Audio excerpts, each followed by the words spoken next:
안녕하세요. 아버지 공부 시즌 2로 돌아온 도란노 아버지 학교 이사장 김성국입니다. 오늘은 우리 시대의 화두인 소통과 변화에 대해 함께 이야기를 나누고자 합니다.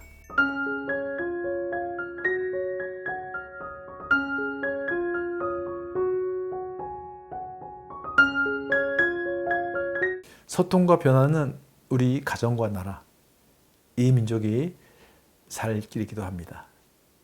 사실 변화는 두렵고 소통은 또 어렵습니다. 소통과 변화의 과정은 어쩌면 매우 거북하고 불편한 과제일 수도 있습니다. 다른 누구보다 자신과 치열하게 싸워야 하기 때문이죠. 소통과 변화는 내가 가진 것을 내려놓는 과정이기 때문이기도 합니다. 나에게 익숙한 습관과 환경, 또 생각과 표현 방식으로부터 떠나야 하는 일입니다. 그동안 나 자신을 지탱해온 것들을 어떻게 내려놓고 포기하고 떠날 수 있을까요? 먼저 우리가 감사해야 한다고 생각합니다. 여기까지 인도해 주신 하나님께 감사하고, 또 현재 주어진 일들에 감사하고, 또 앞으로 일어날 일들에 감사할 때 우리는 소통과 변화의 길로 나아갈 수 있습니다. 온갖 가정의 문제를 소통의 문제라 해도 과언이 아닙니다. 소통이 원활하지 않아서 부부나 부모, 자녀 관계에 어려움이 생기고 맙니다. 소통하지 못해서 많은 가정이 아픔을 겪습니다. 아리스토텔레스는 수사학에서 설득에 필요한 세 가지를 들었습니다. 첫째, 에토스, 둘째, 파토스, 셋째, 로고스입니다. 에토스는 인격과 신뢰감을 말하고, 파토스는 공감과 정서적인 호소, 또 로고스는 논리적인 뒷받침을 뜻합니다. 설득을 위해서는 이 세 가지가 있어야 한다는 것이죠. 그런데 에토스, 파토스, 로고스 이 세 가지 중에 가장 중요한 것은 무엇일까요? 설득에 있어서 거의 60%를 차지하는 것이 바로 에토스랍니다. 파토스는 30%, 또 로고스는 10%라고 주장하는 사람도 있죠. 실제로 논리적인 내용보다 더 중요한 것은 인격적인 만남이며 정서적인 공감이라는 뜻입니다. 그래서 미국의 사상가이자 시인 랄프 에머슨은 이렇게 얘기했습니다. 당신이 누구인지가 너무 크게 말하고 있기 때문에 지금 당신이 무슨 말 하는지 들을 수가 없다. 소통의 결정적 요소가 무엇인지 알려주는 대목이기도 합니다. 미국 UCLA 대학 교수인 엘버트 메라비어는 효과적인 소통을 위해서는 시각적인 요소, 청각적인 요소, 언어적인 요소가 필요하다고 말했습니다.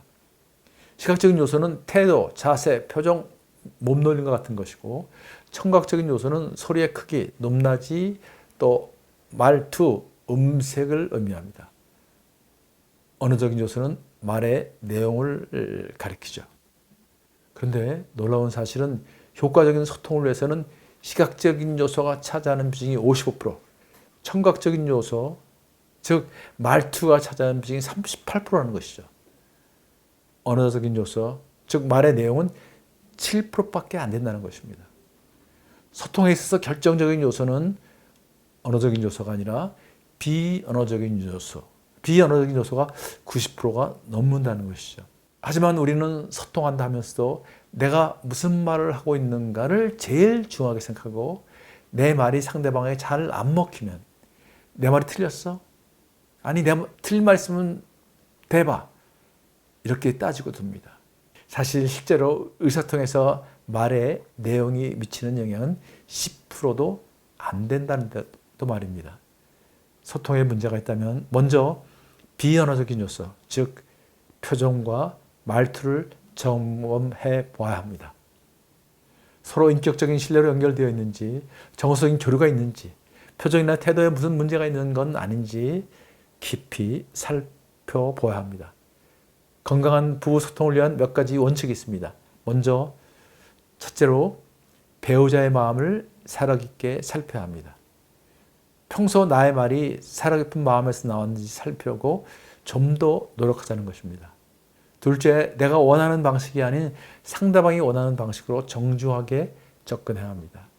사실 대부분 소통의 문제는 상대가 무엇을 원하는지 아예 모르거나 알면서도 안 해주는 못된 심보에서 비롯되지 않을까요? 서로 원하는 소통 방식이 무엇인지 한번 이야기를 나눠보는 것도 방법일 것입니다. 셋째, 남녀 차이를 이해합니다. 아내는 공감을 원하는데 남편은 해결책을 내놓으려고 하죠. 여기서 서로 어긋나는 것입니다. 남편이 자신의 말에 공감하지 않고 자꾸 해결책만 제시한다면 아내가 얼마나 섭섭하겠습니까? 먼저 남편들이 공감력을 키우면 좋겠습니다. 넷째, 따뜻하게 안아주기, 다정하게 만져주기, 또 손잡아주기, 토닥토닥 해주기 등 많은 말보다 이런 몸의 표현이 더 깊은 안정과 신뢰를 주게 됩니다. 거기서 또 친밀감이 형성되고요. 친밀한 관계 안에서 건강한 소통이 이루어지지 않겠습니까? 갈등 없는 세상은 없습니다. 아무리 사랑하는 사이라도 갈등을 겪을 수밖에 없죠. 갈등을 못 본 척하거나 무시하지 마시고 또는 갈등에 너무 매달리지도 마십시오. 사랑하는 남편의, 사랑하는 아내의 마음을 먼저 살피고 서로 먼저 손을 내면 어떻겠습니까? 당신이 무슨 말 하는지 도무지 들리지 않아 했던 꽉 막힌 관계가 당신의 이야기 하나하나가 귀에 쏙쏙 잘 들려 라는 감탄으로 바뀌는 날까지 우리 함께 노력하면서 나갑시다. 감사합니다.